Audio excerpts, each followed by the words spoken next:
क्या नाम है आपका? लोधी कमल वर्मा। दीपावली है और 2027 का प्रदेश का चुनाव भी धीरे धीरे निकट आने वाला है, क्या कहना चाहिए? दीपावली को सभी मेनपी नगरवासियों को, भोगाम विधानसभा वाले पूरे जिले को बहुत बहुत शुभकामनाएं, हार्दिक बधाई। सभी लोगों से अनुरोध करना है दीपावली सौहार्द से मनाएं, आपसी मेलजोल को मिलाएं, भाईचारा बनाए रखें। चुनाव के लिए विधानसभा भोगांव में सर्वाधिक लोधी मत माना जाता है। इस बार 2027 में क्या रहेगा? 2027 में समाजवादी पार्टी की लहर चल रही है और समाजवादी पार्टी की सरकार बनेगी और अखिलेश यादव पूर्ण बहुमत की सरकार बनाएंगे, 300 प्लस सीटें लेके आएंगे और प्रदेश के मुख्यमंत्री बनेंगे।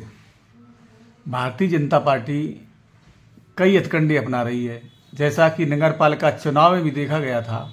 आपकी पत्नी सुमन वर्मा चुनाव लड़ी थी, किस तरीके से उनको मात दी गई है? भारतीय जनता पार्टी धरातल पर खत्म हो चुकी है, जनता में अपना विश्वास खो चुकी है। भारतीय जनता पार्टी के पास अब छल, फराबा, बेईमानी और धोखेबाजी के अलावा कुछ बचा नहीं है। भारतीय जनता पार्टी अगर ईमानदारी से चुनाव कराए तो उसकी प्रदेश में 50 सीटें भी नहीं आएंगी। भारतीय जनता पार्टी का पूरा फोकस सिर्फ और सिर्फ बेईमानी पे है और जनता उनके छल और कपट को, झूठ को और जुमलेबाजी को समझ चुकी है। 2027 के चुनाव में पब्लिक जो जनता है उत्तर प्रदेश की, भारतीय जनता पार्टी को नकार देगी। आपकी पत्नी को किस तरीके से शिकस्त दी गई थी और पटिशन भी आपने डाला था, क्या हुआ उसका?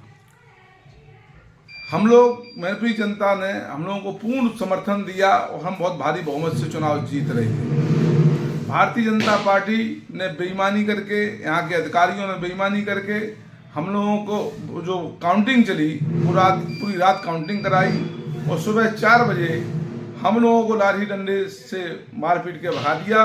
और जो भारतीय जनता पार्टी की प्रत्याशी थी संगीता गुप्ता, जो तीसरे नंबर पर चल रही थी, उनको सर्टिफिकेट दे दिया और उनको चुनाव जिता दिया।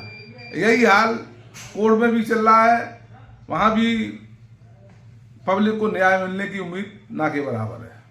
मान रहे हैं आप भारतीय जनता पार्टी बेईमानी कर रही है, 2027 में कैसे पार पा पाएंगे?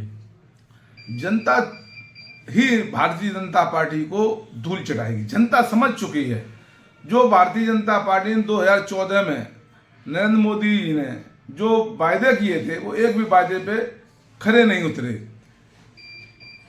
जो पिछड़े का वोट लेके भारतीय जनता पार्टी सत्ता में आई, दलित और पिछड़े भारतीय जनता पार्टी की पोल को जान चुके हैं और अब इनको 2027 में ऐसा सबक सिखाएंगे कि भारतीय जनता पार्टी 50 साल भी प्रदेश में सरकार बनाने की स्थिति में नहीं होगी। भाजपा कह रही है अच्छे दिन आ रहे हैं।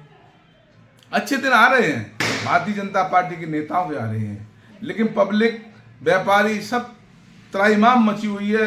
मैनपुरी में जो धान का बहुत बड़ा व्यवसाय था, किसी जमाने में 40 मिलें थीं, आज की तारीख में 3 मिलें रह गई हैं और पूरा व्यापार खत्म कर दिया है। व्यापारी, किसान सब बहुत परेशान हैं। सुरक्षा की दृष्टि के लिए क्या कहेंगे प्रदेश? सुरक्षा की दृष्टि से वही हाल है कि एक जात विशेष को संरक्षण प्राप्त है, वही क्राइम फैलाए हुए हैं, बाकी पब्लिक की कोई सुनवाई नहीं हो रही है। जो यहाँ के नेता हैं पीड़ित के खिलाफ ही FIR लिखा देते हैं। चलिए, आपका बहुत बहुत धन्यवाद, ढेर सारी जानकारियाँ दी।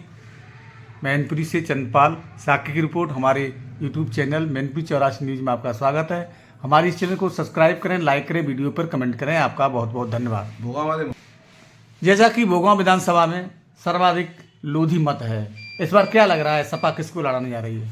समाजवादी पार्टी अब की बार भोगांव विधानसभा में जो सर्वाधिक वोट लोधी समाज का है उसको चुनाव लड़ाने के मूड में है और लोधी समाज ने भी मन बना लिया है कि पूरी तरह से समाजवादी पार्टी को वोट देगी और जो प्रत्याशी जिसे बनाएगी समाजवादी पार्टी भोगांव विधानसभा में लोधी समाज को, उसको भारी बहुमत से चुनाव जिताएगी।